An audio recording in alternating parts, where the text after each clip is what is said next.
kapulisan na to, sabihin nyo sa kanila, oh ito, medyo hindi namin... Attorney? Tagapakinig. Opo, maayong gabi, sir. Si Admar po ito, sir. Sir, ano po muna ang inyo pong pananaw dito po sa mga pangyayari ngayon dyan sa Senado na pumasok lang naman itong si Senador Bato de la Rosa. Pero ito po yung mga naganap dyan sa Senado. Opo. Bigyan ko lang ng konting konteksto yung nangyayari ngayon, ano? Nagsimula po ito nung March 11, 2025 when the former president was kidnapped and forcibly taken out of the country and brought to The Hague, to the ICC. Okay? On that day of March 11, 2025, nag-file po kami ng petition, and by the way, the petitioners there were Senator Bato de la Rosa and former President Rodrigo Roa Duterte. A petition for certiorari in prohibition together with a prayer for the TRO para mapigilan yung pag-aresto sa visa ng foreign warrant of arrest. And linawin ko lang, yung foreign warrant of arrest, yun po yung inisyo ng ICC. Okay? Subalit, nadala na si former President sa Hague hanggang ngayon, wala pa pong aksyon na yung Korte Suprema. The whole allegation and prayer that we have filed with the Supreme Court is basically trying to prevent what is happening right now, if I may say that. Kasi nga, ganun din ang prayer ni Senator Bato na hindi magaya siya kay former President. Okay? Now, bakit natin klaruhin ito? Ito, sa simpleng explanation lang po sa nangyayari. Tayo po ay isang sovereign independent country. Ibig sabihin, tayo ang namamahala at nagpapalakad sa ating mga batas. Hindi po dayuhan, not foreigners, not other countries, not other foreign institutions, including the ICC. Having said that, kung merong mang warrant of arrest, allegedly, I say allegedly, because sa nakaraang mga linggo o araw o buwan, ang sinasabi ng ICC, wala daw warrant of arrest issued against Senator Bato. And may pinakita si Mr. Trillanes ngayong araw na meron daw warrant of arrest as early as November 6, 2025. Yung mga news item na walang warrant of arrest issued against Senator Bato were items that quoted ICC. So, ibig sabihin, hindi natin alam kung totoo yung warrant of arrest na hawak-hawak ni Mr. Trillanes at ini-implement ng NBI. So, I think the first thing to do is to ask the ICC to authenticate kung totoo ba yung warrant of arrest na yan. Kasi sinasabi nila, although through the news items, Philippine Star, GMA, nababasa natin yan, sinasabi na walang warrant of arrest kasi matunog yung the past several weeks. Matunog na meron. And when somebody asks ICC, wala. Okay? So the first thing to do is ask the ICC for clarification kung totoo yan. Kung totoo yan, hindi yan ma-implement sa loob ng bansa kasi that's a foreign warrant. At pabalik-balik na ng mga sinasabi ng mga eksperto sa batas, mga senador at kongresista na a foreign warrant cannot be implemented absolutely within Philippine jurisdiction. Dadaan sa korte ng Pilipinas yan.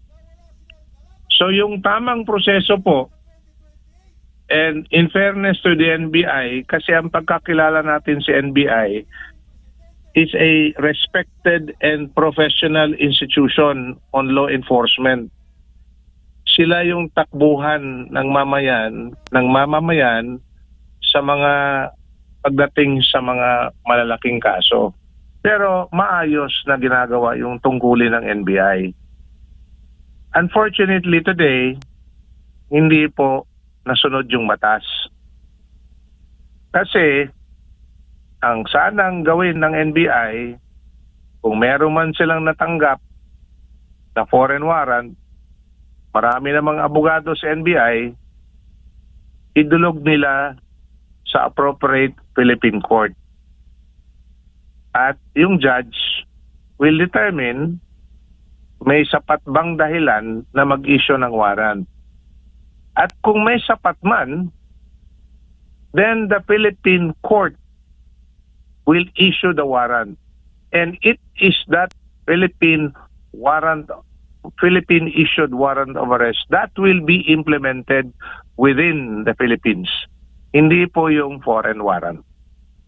Opo. At Insulto po yan sa ating lahat na Pilipino at insulto sa ating judikatura to our judicial system that a foreign warrant would have to be implemented here within Philippine jurisdiction na hindi dadaan sa ating judicial system. Yan ang klaro dyan. Opo, attorney, at kung matatandaan, parte kayo or kasama kayo ni dating Pangulong Rodrigo Duterte nang isinilbi yung warrant sa kanya. At ganito ba ang talagang senaryo doon sa pag-aresto kay dating Pangulong Rodrigo Duterte, attorney? We never learn. Unfortunately. You know why? At naghihinayang ako. You know why? If there is one lesson to learn from what happened in Villamor Air Base on March 11, 2025, is that it should never happen to any other Filipino citizen again.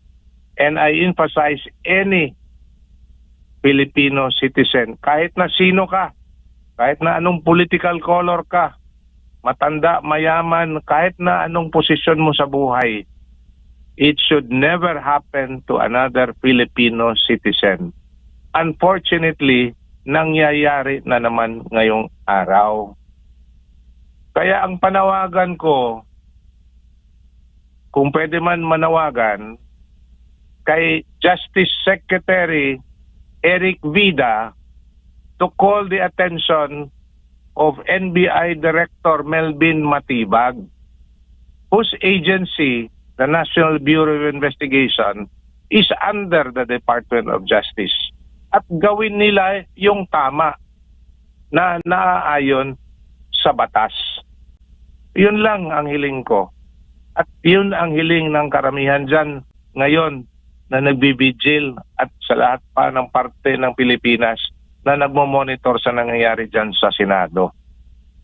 Opo, attorney, so na-justify po ba dito sa mga pangyayari ngayon yung dahilan kung bakit nagtago po si Senador Ronald Bato de la Rosa? Kasi halos kasabay din doon sa petsa sa arrest warrant November 2025. Ganyan din po yung panahon na siya po ay nagtago dahil po pinaliwanag niya na merong dapat tamang proseso which yung gobyerno nga ay tila ayaw sumunod or pinili nilang hindi sumunod sa proseso na yon at gusto nila na itong pamamaraan po na ginawa nila kay dating Pangulong Rodrigo Duterte ang masunod. Sa kabila po ng mga pangbabash sa kanya, kay Senador Bato de la Rosa na pumasok na siya, ganito ganyan. So mas na-justify ba sa pangyayari ngayon ang kanyang reason kung bakit hindi siya nagpakita sa mahabang panahon, attorney? Nasa kay Senator Bato de la Rosa yan anong gagawin niya to protect himself, to protect his legal rights under the Philippine Constitution. Kung nagtago man siya, let him be. At ang daming nagpuna na kung bakit tago ng tagot at hindi nagtatrabaho sa Senado.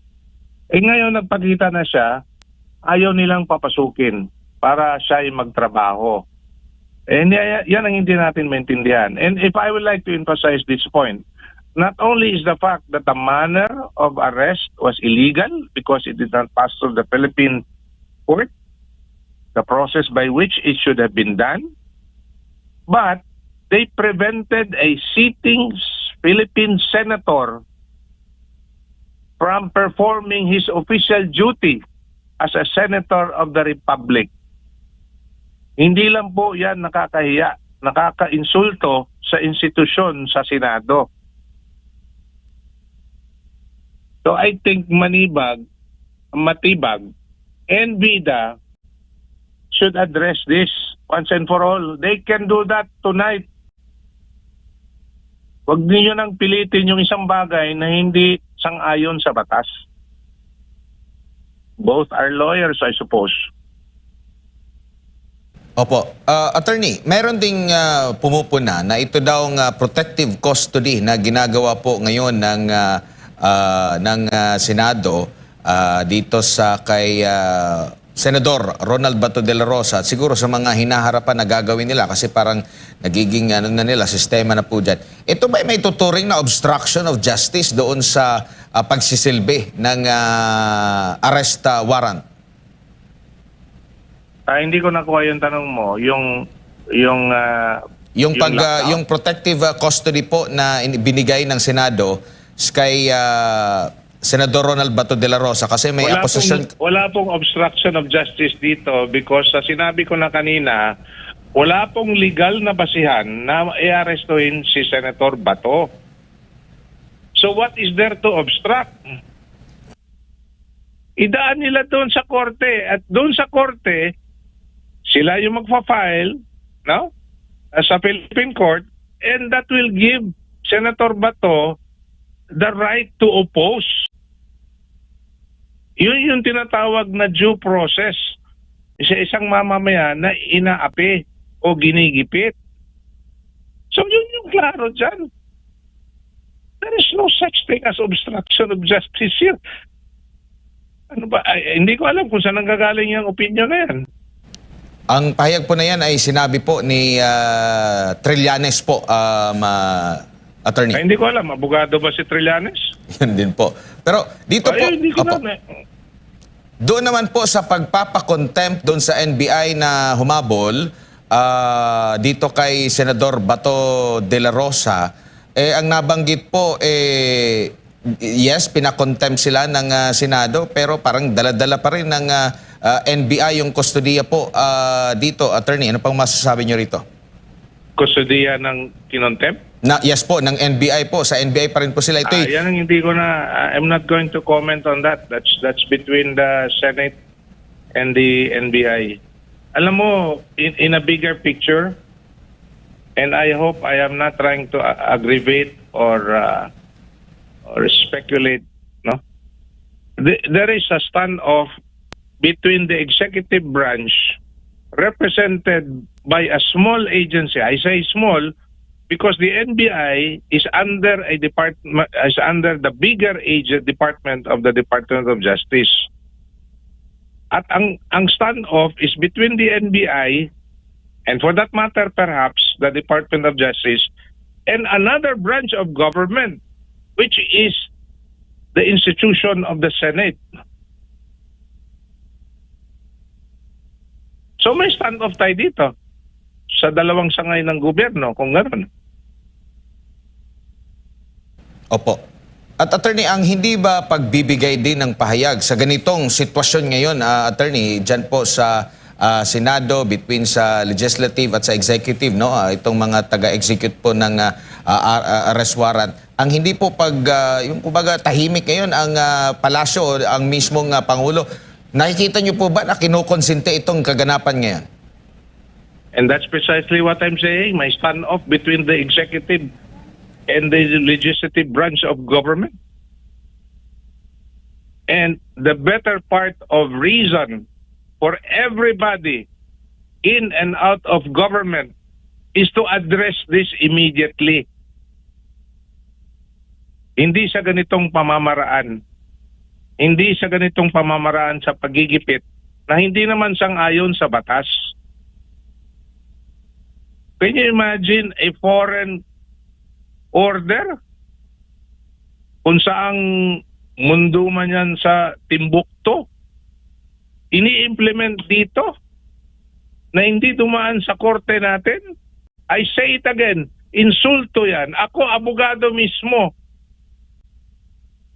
And I take the sacred oath of my being a lawyer in the legal profession.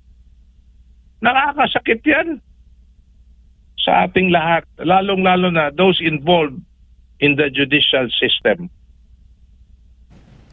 Opo, attorney, may karagdagang mga katanungan si partner Jade.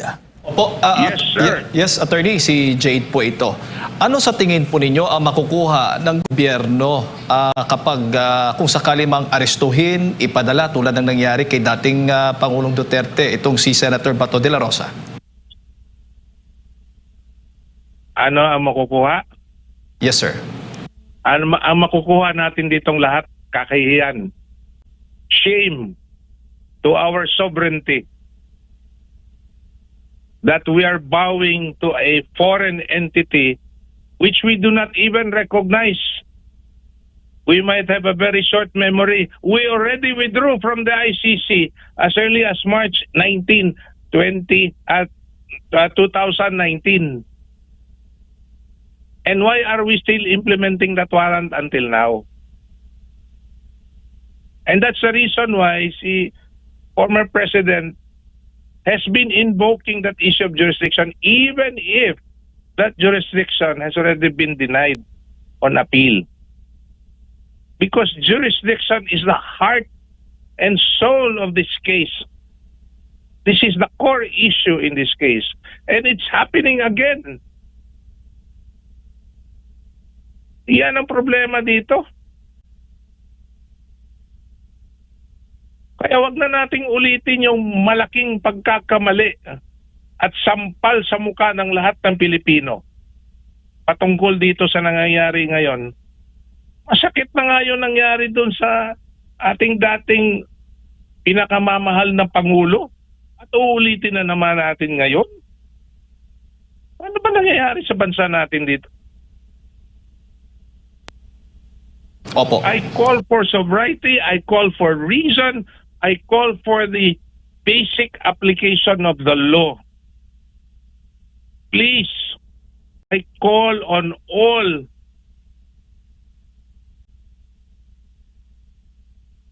my goodness. Opo, attorney. Hindi ko maintindihan yung utak na sa gobyerno. Yes, sir. Considering ganito yung sitwasyon ng gobyerno ngayon na meron tayo, sa tingin po ninyo, yung Supreme Court na lang natitirang pag-asa ng taong bayan? Yes, I fully agree with that statement. But I'm not going to make any further comment kasi nga, andyan na sa korte yung petition ni Senator Bato together with the former President Duterte. So I will make no further comment on that one. Opo. Ano ang advice po ninyo, attorney, kay Senator Bato de la Rosa na nasa Senado po ngayon? Kung anong tatanungin mo, huwag kang magpapadakip dan sa by virtue of a warrant na hindi natin kinikilala sa bansa. Matagal na tayong umalis sa ICC. Yun lang yun. Siguro, balikan ko lang yung suggestion ko. Tawagin nyo yung ICC, pa-authenticate nyo yung warrant. That will put the ICC now to explain why they keep on saying that there is no arrest warrant and now meron pala. Bahala na sila doon. It's an issue of transparency on the part of the ICC. Why they have not been, to borrow the words of the former Senate President, why they have not been forthright about all these things. Opo. Pag sinabi po ninyong huwag magpadakip, ibig po bang sabihin na huwag po siyang umalis sa loob ng Senado? O po pwede po yan siyang... ang hindi ko alam. Ang ibig ko lang sabihin is whatever arrest, and I hope it will not happen, is not based under our Constitution. Kasi po, hindi po yung Hindi po yan warrant of arrest issued by a Philippine court. That's the long and short of the application of the law. Yun lang po ang intindihin natin dito. Po. Attorney. At kung ayaw niya magpa-aresto on the basis of that ICC warrant, my 2 cents worth is that tama siya. Because as I have said before, hindi natin kinikilala yung foreign warrant. Opo. Kung tayong tatanungin, hindi natin kinikilala, attorney. Pero yung nasa gobyerno, tulad ng nasa NBI, ay... Ayan talagang problema ngayon. Opo. Ayan talagang problema ngayon. Kung yung gobyerno mismo, alam nila na hindi tama, gagawin pa rin, ayan ang problema ngayon. Nakakalungkot pa dito. We have been calling for sobriety, for peace, no? For a peaceful resolution of all these issues. Kung merong isang sangay sa gobyerno na pinapatulan yung mali, you know what that means. You're trying to agitate people for doing something wrong. Yun ang problema. And this is my prayer. My prayer is a peaceful, lawful resolution of this standoff. Soon, if not sooner. Kasi nakakapabigat na ito sa ating bansa. Opo. Pwede ho bang mapanagot itong si Antonio Trillanes nang siyang nagpakita po nitong umano'y arrest warrant mula sa ICC, attorney? Cases may be filed against him if warranted. Kasi hindi ko naman alam yung actual na nangyari ngayong hapon o ngayong araw, no? Opo. May nagtanong pa nga sa akin kung kasapi na ba siya sa NBI. Hindi pala. I read in the news lately, yung mga post ng mga news media na i-implement yung warrant ay na meron naman nagtanong sa akin, deputized ba ito sa ICC si Mr. Trillanes? O kawani ba ito sa ICC si Mr. Trillanes? Hindi ko masagot yung mga tanong. Bakit i-implement mo yung isang warrant na wala naman tayong pakialam? Opo, lalo't yung problema ngayon. Mismo nga si Senator Marcoleta, attorney, sabi niya, napatanungan siya kung si Trillanes ba ngayon ang sheriff ng ICC dahil siya mismo yung nagpakita ng umano'y arrest warrant. Talagang nakakabahala yan kung kahit it might have been said in jest. That's precisely what I'm saying. If he's deputized, nakakabahala lalo kasi nga walang authority for the ICC to operate within the Philippine jurisdiction. Umalis na tayo, matagal na. Matagal na tayong umalis sa ICC. So, if there's any grievance, and I go back to what I've said in several occasions, kung meron mang mga kaso, whether in the case of Senator Bato, public or private grievances, disputes, or anything between and among Filipinos, as in this case, the alleged EJK, idaan nyo sa korte ng Pilipinas. Huwag niyong idaan sa korte sa labas. Kasi wala pong jurisdiction yung korte sa labas. Opo, ano lang kasimple. Opo. Attorney, si Admar Polit ito. I would just like to cite, Sige po. I don't know kung makakatulong. Kasi merong mga warrant of arrest inisyu ng ICC. In the case of Prime Minister Netanyahu and President Putin ng Russia. But these are cases involving state parties under the Rome Statute. Ang ibig ko sabihin, in the case of Israel, alleged crimes against the Palestine, which is a member state of the ICC. In the case of President Putin, these are alleged crimes committed against and within Ukraine. and Ukraine being a member state or state party of the ICC. Okay? Magkaiba po yan kung meron man, kagaya ng mga kaso ngayon, yung kaso ni Senator Bato or ni former President, lahat ng mga detalye or allegation patungkol sa kaso ng alleged EJK involves Filipinos within Philippine territory. Ang ibig sabihin, ang Philippine court would be the one to try and decide these cases and no other.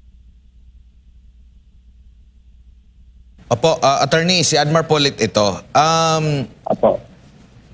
Yung pahayag po ng ICC, meron sila inilabas, actually nasa kanilang ano na po website na rin po kanina, nabanggit nyo po kung ipa-authenticate. Pero nasa website na po nila at inamin nila dito sa first part pa nga ng kanilang press release on May 11, Pretrial Chamber 1 of the International Criminal Court unsealed an arrest warrant for Ronald Marapon de la Rosa which had originally been issued as secret on November 6, 2025. Questionable, kini-question niya rin po yung jurisdiction, no? Pagiging saklaw po ng Pilipinas dito po sa ICC. Tapos meron pang ganito na tinanong sila kung meron na bang arrest warrant, sinabi namang nila na walang arrest warrant. Sinikreto pa nila.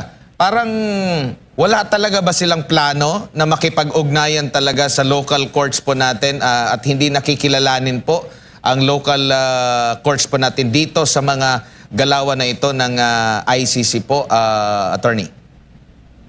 In fairness, the ICC, ang proseso kasi, dadaan yan kasi these are foreign warrants. And by the way, the ICC does not have its own warrant section or law enforcement agencies to enforce or execute the orders of the ICC. So they have to work with international organizations like the Interpol as well as the member states of the Rome Statutes, of which the Philippines is not a member. So ibig sabihin, we're not obliged to cooperate with ICC anymore, even if there is a warrant. Kasi we're not a member anymore. Pero ang proseso kasi niyan, idadaan, I mentioned about international organization, idadaan sa Interpol, at Interpol will coordinate with the Philippine Center on Transnational Crime. Meron po tayo niyan dito. And it is for them to make representation now. These are what you call foreign correspondents. So supposed to be dadaan din yan sa DFA. And the primary department who is supposed to address these issues pagdating sa Pilipinas ay yung Department of Justice. And the proper thing to do for the Department of Justice is to file the necessary proceedings in court. Sasabihin nila ngayon sa korte, Judge, meron pong foreign warrant dito. Ito po yung basihan kung bakit nag-issue ng foreign warrant. At we are now applying for a domestic warrant para ma-implement natin ito. Ganun sana ang proseso. Opo. Siguro... Sa proceedings na yan, bigyan rin ng pagkakataon yung pinapa-aresto na tao. In this case, si Senator Bato de la Rosa. Mabigyan siya ng chance to question the proceeding in court. That's the very essence of due process. Opo. Siguro bilang panghuli na lang po, attorney, mensahe nyo po sa ating mga kababayan, mga dapat na tandaan at huwag palagpasin, lalo na po sa mga kaganapan po ngayon dyan po sa Senado. Marami na po tayong problema sa bansa. Problema sa ibang parte ng mundo na tayo ay naapektuhan directly. Dagdagan pa natin yung pagyurak ng karapatan ng Pilipino na ikinagagalit ng marami. Huwag na po nating dagdagan ito. Let's try to find a peaceful, lawful resolution of the issue. And I call on the executive department, particularly Secretary Eric Vida, to do the right thing. Please, sabi mo, you're a deeply religious person. Do the right thing, please. Mukhang ikaw lang ata ito makakasolve ditong problema ito. Call the attention of NBI Director Melvin Matibag and withdraw whatever they're trying to do. He will come out not just an upright person, but somebody who will be respected by many. And for the rest of the Filipino people, magmasid po tayo na yung tama lang po ang gagawin ng gobyerno at natin na rin na hindi tayo gagawa na kung ano man na labag din sa batas. Let's continue to pray for our nation. Let's continue to pray for each other na hindi na lalala pa yung problema ng bansa. We are in dire strait. Marami po, economic, political, lahat na. Pati na rin itong legal na problema na talagang binabiolate repeatedly yung mga karapatan ng ang karamihan. Marami na po. Wag na natin balik.